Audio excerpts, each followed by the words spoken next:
Ֆիրդուսի, Շահնամե, Զալ և Ռուդաբե, Պատանի Ռոստամը։ Ռոստամ Զալին խնամում էր 10 ծառա օրնի բուն, սակայն քաղցած էր մնում նա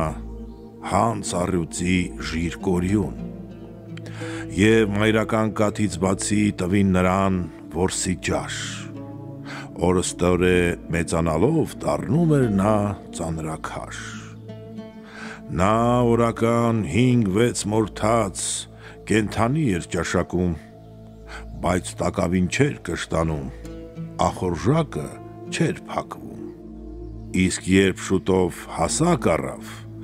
դառավ 7-8 տարեկան, կարծես լիներ վերսլացիք մի սեկ նոճի իսկական,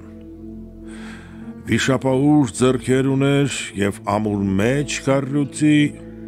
և մի օր էլ ծանր գուրզով ասպանդակեց նժույգ ձի։